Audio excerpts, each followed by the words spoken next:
Oke, selamat malam buat pendengar semua. Mereka-mereka yang melihat pokok pembahasan yang disampaikan dari bahasabisnis.com yang berjudul VTube Penipuan Bisnis Iklan Lagi. Pertama-tama saya mau sampaikan kepada penulisnya Bram Anuga ya. Saya mau sampaikan satu hal. Kalau Anda nggak ngerti ya, jangan banyak teori. Jangan banyak memberikan kesimpulan-kesimpulan yang ngawur ya. Kamu bisa bilang kita nih goblok, tapi kamu sendiri juga nggak belajar. Asal nulis hanya untuk memenuhi blog kamu supaya blog kamu bisa dilihat banyak orang. Ya, oke, saya bahas, nggak apa-apa, saya ladenin. Ya, kamu menyamakan dengan iklan, perusahaan iklan atau bisnis yang ngeklik iklan seperti ClickShare, Brotherhood, and Memiless. Oke, satu perbedaannya ya. Semua bisnis yang Anda sebutkan itu tadi, itu berbasis joining fee.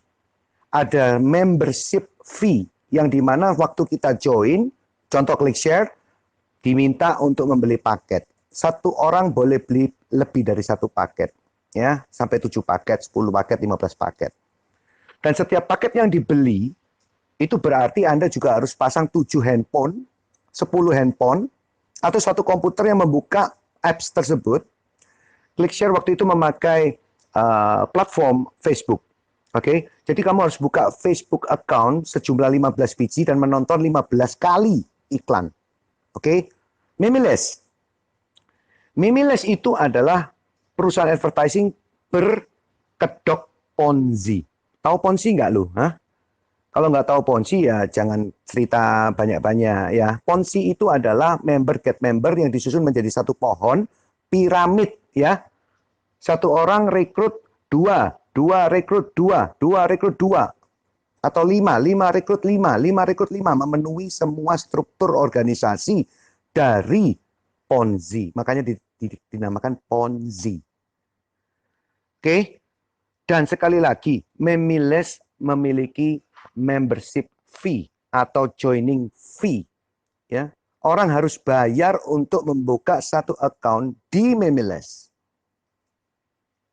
Oke, Anda bahas lagi. Apakah mungkin orang bisnis iklan itu dengan hanya mengklik aja terus orang mengasih kamu uang? Ini lucu. Ya, misalnya si A pasang iklan obat kuat di internet, iklan diklik dan ditonton per orang, dia bayar VTube Rp1.000. Halo, ya. Emang kamu pernah tahu cara masang iklan di VTube itu seperti apa? Harganya berapa? Cara kerja iklan itu seperti apa di VTube? Kalau nggak tahu ya jangan banyak bacot, bro. Ya. Terus kalau misalnya iklan itu diklik orang yang nggak tepat, ya, obat kuat ternyata yang ngeklik adalah ibu-ibu atau anak-anak, ya. Berarti perusahaan iklan itu adalah perusahaan goblok. Yang dimana perusahaan iklan itu tidak ngerti tentang big data analisis. Di mana dia tidak mengetahui tentang bagaimana cara mengetahui behavior orang tersebut. Kalau misalnya iklan itu ditaruh di sebuah majalah, majalahnya itu adalah majalah anak-anak bobo, Donald Bebek. Habis itu iklan yang dimasukkan di situ iklan Viagra. Apa kamu pikir goblok yang punya Donald Bebek itu? Jadi kalau Yun jelaskan gayanya seperti ini, ya, dalam periklanan ada istilah konversi, misalnya 100 kali tayangan ada 5 orang yang beli, berarti konversinya 5%. Ini teori zaman kapan? Kalau saya bicara tentang big data company, Anda pasang satu iklan yang melihat 1.000 orang, maka 1.000 itu 70%, 80% beli. Kenapa? Karena big data company memiliki analisa yang tertentu yang disebut dengan behavior. Perilaku yang kita punya, kebiasaan yang kita tahu. Bahkan Google menerapkan juga sistem GPS bisa menelisik, mengetahui di mana posisi setiap hari kamu lewat. Mau kerja lewat sini, dari rumah ke rumah pacar, pacaran, ya pacarmu ganti-ganti, ya ada 5 pacar, tahu semua. Oh ternyata 5 pacar ya, punya ya, oh lelah ya, saya kasih kamu iklan, iklannya apa? Obat kuat. Pantes, kamu pasti beli, karena kamu punya 5 pacar. Dan tahu, Google-nya tahu. Ya. Tapi kalau kamu katakan konversi 100 kali tayangan ada 5 orang yang beli 5%, ini zaman kapan, bro? Hah? Ini zamannya koran itu loh, majalah itu loh. Yang nggak tahu yang beli majalah siapa, yang nggak tahu yang baca koran siapa, tiba-tiba lihat iklan obat kuat, terus dia penasaran terus beli. Hari ini Big Data Company tidak melakukan hal seperti ini. Justru inilah untuk mengerti tentang apa itu Big Data. Oke, kalau nggak ngerti makanya jangan banyak bacot gitu loh. Oke, bisnis iklan di YouTube ngaco, jelas menandakan bahwa bisnis iklan penipuan seperti Memiles. Oh, sekali lagi, kamu menyamakan ini dengan Memiles, please lah. Coba pelajari dulu YouTube, ya. Pelajari dengan baik-baik bagaimana YouTube bekerja. Jangan sok-sok tahu terus menyamakan dengan Memiles dan klik share.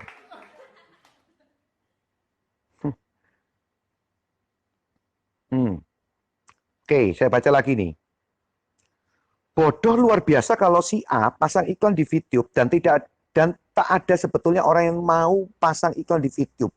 Kenapa? Karena orang-orang itu disuruh klik klik klik tapi nggak ditonton atau mereka nggak mau nonton atau nggak mau beli.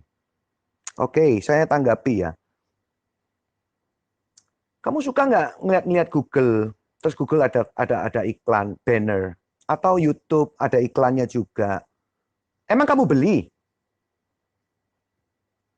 Cocok, beli. Beli berapa? Paling kamu juga skip. Belum sampai 5 detik kamu sudah klik skip. Iklan itu di skip. Sekarang saya jadi perusahaan yang mau mengiklan ya. Saya mau mengiklan di tempat kamu ya. Yang katanya tempat kamu adalah advertising hebat. Mungkin ya. Ya siapa tahu kamu bosnya advertising ya. Yang nulis beginian yang tidak berdasar. Karena kamu cuma sirik aja sama si video ini. Ya, saya kasih contoh. Saya mau ngiklan ke kamu ya. Terus saya tahu kalau sistemmu itu adalah orang yang nonton itu bisa skip iklannya. Ya kan? Terus kamu secara sembarangan naruh iklan itu di laman saya, di page saya, di YouTube saya, ya, atau di Facebook saya. Terus saya mau skip, mau klik, mau lewatin. Saya nggak mau lihat iklan itu. 100 kali kamu tayangkan, 100 kali saya skip. Sekarang saya tanya, kamu jadi perusahaan pengiklan atau yang perusahaannya masang iklan.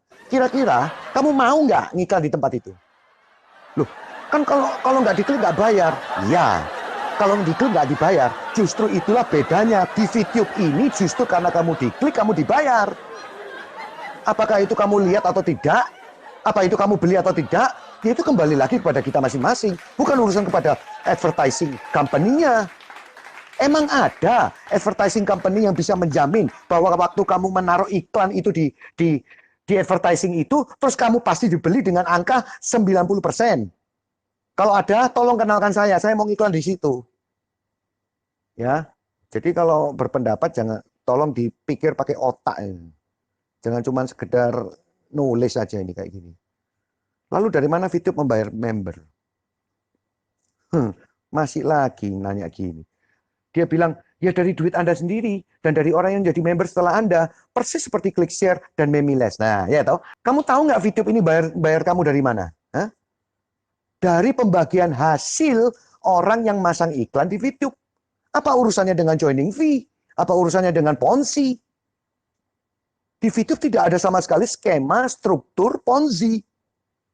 Waktu kamu klik iklan yang berdurasi 30 detik, selama 10 kali, kamu mendapatkan pembagian hasil 0,3 dolar, misalnya 0,3 VP. That's it. Terus kenapa perusahaan tidak boleh membagi bagiannya ke kita? Saya ambil contoh begini. Perusahaan koran, saya ambil contoh, saya sebut Jawa Pos. Oke, nggak apa-apa, karena Jawa Pos saya cinta banget. Yang punya juga saya kenal. Ya, Jawa Pos ini waktu distribusi koran, dia punya yang namanya jurnalis, punya namanya pers, wartawan, dan segala macam untuk mengisi konten. Giliran iklan, dia akan menerima semua perusahaan-perusahaan yang mau mengiklan di Jawa Pos. Oke, dari iklan mini, dari iklan lembar depan, halaman belakang, lembar tengah, semua ada harganya. Oke, saya mau tanya, begitu koran dicetak setiap pagi, ya, terus koran ini didistribusikan kemana? Saya mau tanya, lo per koran lo dapat duit nggak dari korannya? Per koran yang kamu jual berapa dapatnya? Oke, 200, 300 rupiah. Saya tanya, yang bayar siapa 300 rupiah itu? Distributor. Yang bayar dia Jawa Pos. Nah sekarang saya mau tanya, kalau loper koran ini nggak jual korannya, apa dia tetap dibayar? Ya enggak kan? Sekarang apa urusannya pengiklan yang perusahaan yang masukkan iklan di Jawa Pos dengan lopernya? Apa urusannya? Nggak ada urusannya. Yang penting orang ini bayar dengan kontrak tertentu, harga tertentu, loper ini menyampaikan ke rumah kita masing-masing. Loper ini mendapatkan 300 rupiah. Hari itu tidak ada yang mengiklan. Contoh, Jawa Pos tidak ada iklannya sama sekali. Pernah terjadi? Pernah. Tidak ada yang mengiklan di Jawa Pos. Apakah loper korannya nggak dibayar? Saya mau tanya. Apakah loper korannya itu terus diam-diam waktu nyampaikan koran, oh sorry ya, nggak ada yang iklan soalnya, jadi saya nggak bisa bayar loper, saya nggak bisa bayar 300 rupiahmu. Hah? Masuk akal kan omongan ini? Tetap dibayar kau, loper. Kalau kamu tetap dibayar loper koran itu, berarti perusahaan sudah punya komitmen untuk menyisihkan sisa hasil usaha atau keuntungan usaha untuk distribusi, untuk penyebaran. VTube sama. Siapa lopernya? Ya kita, member ini. Saya mengajak si A, saya mengajak si B. Yuk nonton VTube. Ada kontennya. Ada iklannya. Lah, kalau kamu nonton iklan, kamu akan dibagikan hasil. Saya sebagai lopernya yang menyampaikan dan mengenalkan ke kamu, ya, saya mendapatkan 5% dari penghasilannya kamu. Apakah ini skema yang nggak masuk akal di matamu, di otak kau? Huh? Kalau ngomong yang dipikir, Bram, dipikir Bram. Kamu masih ngotot kalau VTube ini satu hari akan bayar. Saya mau kasih tahu ya, rahasia lah ya. Startup Big Data Company. Oke. Perusahaan startup dengan konsep industri 4.0 menggunakan semua kecanggihan untuk membuat sebuah application. Oke. Butuh uang berapa untuk mengeluarkan application itu? Ya, coba cek ya. Nah, ini tugasmu. Berapa yang dikeluarkan biayanya untuk membuat satu application berjalan dengan basis big data company? Ya. Kalau 1 miliar aja itu baru buat kencing operatornya. Tahu berapa untuk membangun sebuah server yang bisa menampung 150.000 orang registrasi misalnya? Berapa servernya? Coba dicek. Jangan banyak bacot. Sekarang saya mau tanya, VTube ini gratis dari awal. Kenapa kita harus ditagih di belakang? Apakah hanya untuk membayar bunganya itu? Karena dia nggak punya duit, dia ngutang ke bank, nggak bisa bayar bunganya, terus ujung-ujungnya kita ditarik duit. Coba dipikir, otaknya itu loh. Kalau mau ditarik duit itu justru sekarang ini narik duitnya, bukan di belakang. Kalau ClickShare waktu itu mengalami gratis di awal, itu hanya alih-alih saja. Kenapa? Karena ClickShare bisa menentukan titik 1, 2, 3, 4, sampai 15, sampai 20. Kamu dikasih diskon cashback. Ya. VTube ini gratis.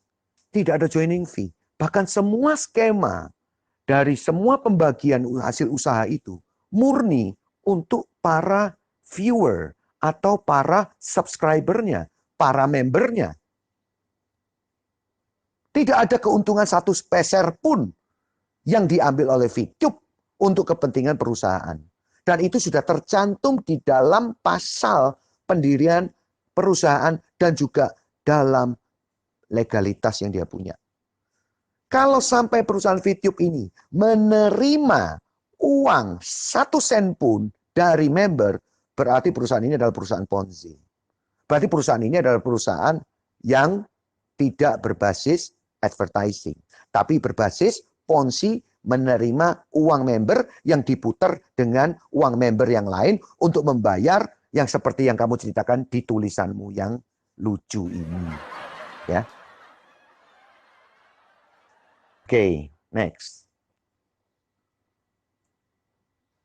Kenapa VTube itu penipuan? Kamu bilang di sini, karena VTube mengaku bisnis periklanan yang sebetulnya bukan.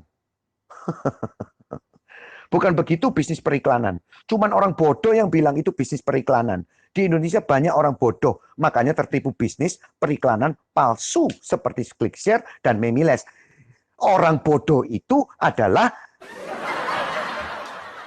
ya. Karena kamu pernah ketipu dengan kebodohan-kebodohan itu. Kalau saya sorry ya. Yang model bodoh-bodoh kayak gitu saya udah tahu dari awal. Dan kalau kamu bilang bahwa VTube ini penipuan, oke, penipuan, coba buktikan berapa rupiah, berapa jumlah uang yang ditipu, yang kamu merasa rugi. Apa urusannya? Kamu katakan itu sebagai penipuan, dan penipuan itu akan membuat perusahaan ini tutup. Perusahaan ini sudah mengeluarkan dana untuk mengembangkan satu apps. Perusahaan ini udah jelas, punya misi, punya visi adalah membangun big data company. Kalau big data itu, ya, dengerin ya, kalau big data company itu sudah pasti bakar duit di awal. Kalau dia tidak punya uang, ya, lupakan untuk membuat sebuah big data company. Mau tahu nggak big data company salah satunya apa yang paling hebat di Indonesia? Jangan-jangan kamu nggak tahu. Oke. Apakah VTube akan bubar? Pasti VTube bayar keuntungan member dari uang member baru. Member baru harus berlipat ganda. Saatnya nanti jumlah member baru tidak cukup untuk bayar keuntungan member lama. Saat itulah VTube bubar. Copy paste ya. Copy paste ini tulisanmu. Enggak usah tak jawab ini. Ya, kamu bilang nanti mungkin ada yang bilang, "Real kok. Saya dapat untung dari VTube."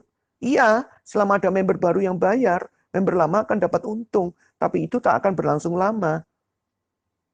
Jadi hati-hati, saat susah begini jangan bikin semakin susah. Bram, emang lu yang sekarang ini bikin orang jadi bahagia? Kok ngatain VTube bikin orang susah? Emang kamu udah bikin bahagia berapa orang? Oke, sekali lagi kamu ngomong, ya selama ada member baru yang bayar, member lama akan dapat untung. Oh my God. Saya kasih tahu dari awal ya, VTube ini tidak mengambil uang member 1 sen pun. Ya. Tidak 1 sen pun dia mengambil uang dari member. Pahami ini. Kalau Anda merasa diambil duitnya, ada beberapa grup di VTube yang menarik uang registrasi di awal, ya, itu adalah scam. Oke? VTube tidak pernah melakukan itu. Jadi kalau kamu masih berpikiran bahwa uang member yang untuk dibayar member ke atasnya atau member yang lama, uang member baru dibayarkan untuk membayar bonusnya member yang lama, saya katakan sekali lagi ya, belajar, baca, ikuti, teliti. Oke, sekian penjelasan saya.